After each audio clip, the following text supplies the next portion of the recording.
అరుణాచల శివ, అరుణాచల శివ, అరుణాచల శివ, అరుణాచల. ప్రతి సంవత్సరం కృత్తికా నక్షత్రం రోజు అరుణాచల కొండపై ఆకాశాన్ని తాకేలా ఓ అగ్ని శిఖరం వెలుగుతుంది. మనమందరం చూసేది ఆ ప్రజ్వలించే జ్యోతిని, ఆ అద్భుతమైన దృశ్యాన్ని. కానీ ఆ జ్యోతి వెనక ఉన్న అసలు కథ మనలో ఎంతమందికి తెలుసు? ఆ అగ్నిగోళం వెనుక ఎంత శ్రమ, ఎన్ని చెమట చుక్కలు, ఎంత అచంచలమైన భక్తి దాగి ఉన్నాయో మనం ఎప్పుడైనా ఆలోచించామా? ఒక్క క్షణం ఊహించండి. కటిక చీకటి, రాళ్ళు, ముళ్లతో నిండిన కొండదారి, అడుగు జారితే అంతే 2000 అడుగుల లోయ. అలాంటి ప్రమాదకరమైన దారిలో వేల కిలోల బరువును మోస్తూ కేవలం ఒక్క రాత్రిలో కొండ శిఖరానికి సామాగ్రిని చేర్చేది ఎవరు? వాళ్ళేమైనా దేవతలా లేక గంధర్వులా? కాదు, మనలాంటి సాధారణ మనుషులే. కానీ వాళ్ళ సంకల్పం, వాళ్ళ భక్తి అసాధారణం. ఈరోజు మనం చూడబోయేది ఆ మహాదీపం వెనక ఉన్న నిజమైన భక్తుల దైవతత్వం. లక్షల మంది చూసే ఆ జ్యోతి కోసం కొన్ని వందల మంది పడే ఆరాటం, వారి శ్రమ వెనుక దాగి ఉన్న అసలు రహస్యం.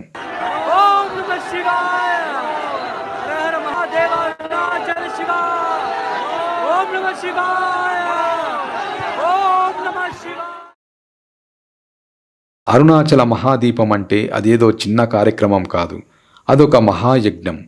దీనికి వాడే సామాగ్రి గురించి వింటేనే మనకు నోట మాట రాదు. ఏకంగా 3500 కిలోల స్వచ్ఛమైన ఆవు నెయ్యి, అంటే దాదాపు 15 నుండి 20 పెద్ద డ్రమ్ములు. ఇక ఒత్తి, ఒకటి కాదు రెండు కాదు, ఏకంగా 1000 మీటర్ల పొడవైన కాటన్ వస్త్రంతో చేసిన భారీ ఒత్తి. దీన్ని తయారు చేయడానికి ఎంతో నైపుణ్యం కావాలి. ఈ రెండింటినీ ఉంచే పాత్రను కొప్పరై అంటారు. ఇది దాదాపు 5.5 అడుగుల ఎత్తున్న పెద్ద రాగి పాత్ర. దీని బరువే 100 కిలోలు ఉంటుంది. ఈ కొప్పరైని ప్రతి సంవత్సరం బాగుచేసి శుభ్రపరిచి కొండపైకి తీసుకెళ్తారు. వీటితో పాటు కర్పూరము, పూజా ద్రవ్యాలు, ఇలా లిస్టు చాలా పెద్దది. ఇప్పుడు అసలు ప్రశ్న, ఎలాంటి రోడ్డు సౌకర్యం లేని సుమారు 2668 అడుగుల ఎత్తున్న ఆ కొండపైకి ఈ 1000 కిలోల సామాగ్రి అంతా ఎలా వెళ్తుంది? అది కొన్ని గంటల్లోనే. ఈ అసాధ్యమైన పనిని ఎవరు పూర్తి చేస్తారు?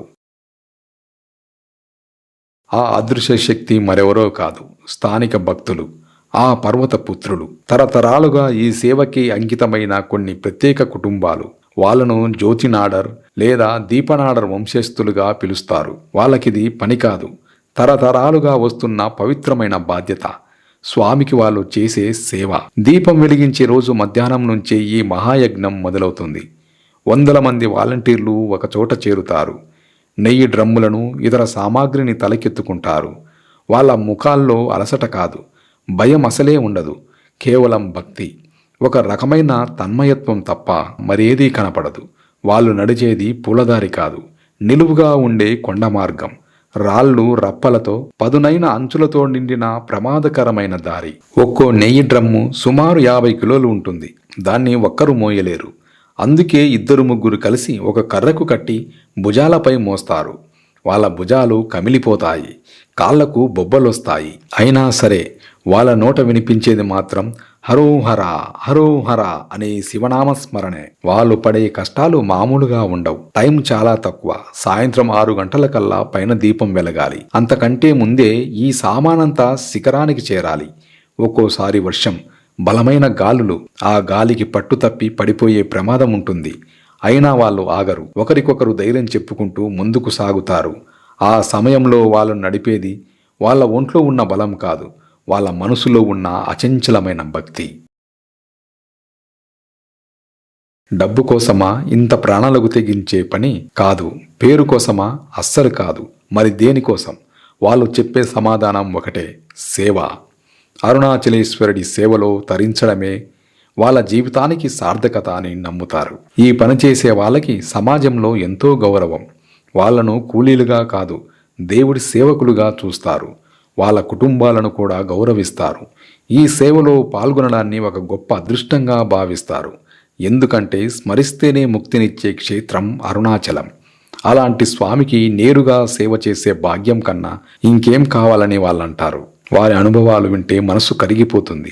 మేము మోసేది నెయ్యి డ్రమ్ముల బరువు కాదు, స్వామివారి పాదుకలు అంటారు. కొండ ఎక్కుతుంటే మాకు అలసట తెలియదు, ఎవరో వెనక నుంచి నడిపిస్తున్నట్టే ఉంటుంది అని మరికొందరు చెప్తారు.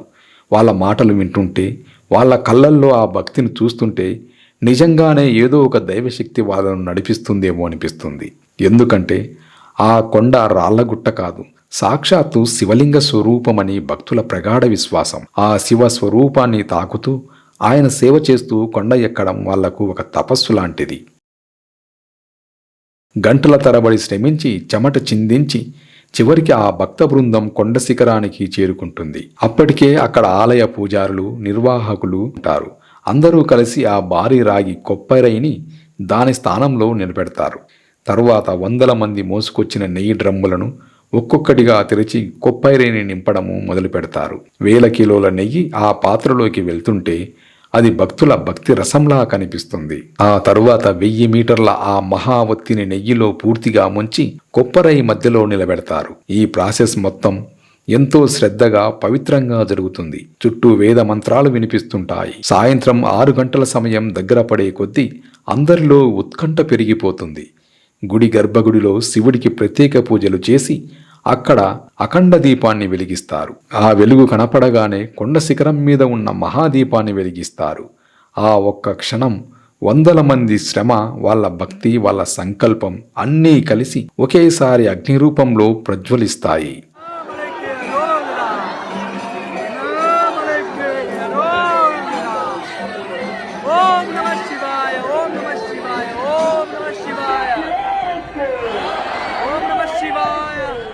ఆ మహాదీపం వెలిగించగానే కొండ కింద ఎదురు చూస్తున్న లక్షల మంది భక్తులు అన్నామలైకి అరోహర అంటూ చేసే జయ జయధ్వానాలతో ఆ ప్రాంతమంతా దద్దరిల్లిపోతుంది.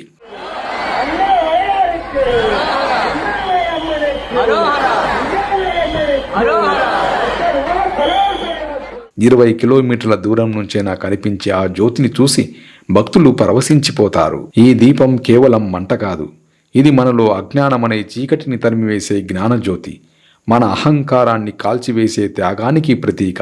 ఇది వందల మంది నిస్వార్థ సేవకుల చెమట చుక్కలతో వెలిగిన భక్తి దీపం. అప్పటిదాకా వాళ్ళను నడిపించిన ఆ అదృశ్య శక్తి ఇప్పుడు యావత్తు ప్రపంచానికి మహాదీపం రూపంలో కనిపిస్తుంది.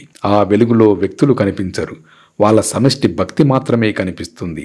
ఈ దీపం దాదాపు 11 రోజుల పాటు వెలుగుతూనే ఉండి ఆ మహాయజ్ఞాన్ని అందరికీ గుర్తు చేస్తూ ఉంటుంది.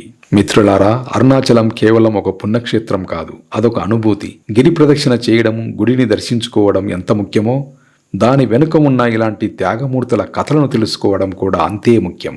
మనం చూసే ప్రతి పండుగ వెనుక ఇలా ఎంతో మంది భక్తుల శ్రమ, సంకల్పం దాగి ఉంటాయి. మీరు అరుణాచల మహాదీపాన్ని చూసినప్పుడు లేదా ఆ ఫోటో మీ కంటపడినా ఒక్క క్షణం ఆ జ్యోతి కోసం తమ భుజాలపై 1000 కిలోల బరువును మోసిన ఆ రియల్ హీరోలను గుర్తు చేసుకోండి. వాళ్ళ నిస్వార్థ సేవకు మనసులో నమస్కరించండి. భక్తికి, సేవకు ఉన్న అసలైన అర్థాన్ని చెప్పే ఈ వీడియోను అందరికీ చేరేలా దయచేసి ఈ వీడియోను మీ స్నేహితులతో, కుటుంబ సభ్యులతో పంచుకోండి. ఈ వీడియో మీకు నచ్చితే లైక్ చేయండి. ఇలాంటి మరిన్ని ఆధ్యాత్మిక విషయాలు తెలుసుకోవడానికి మా ఛానల్ను సబ్స్క్రైబ్ చేసుకోండి. కామెంట్స్లో అరుణాచల శివ అని టైప్ చేయడం మాత్రం మర్చిపోకండి.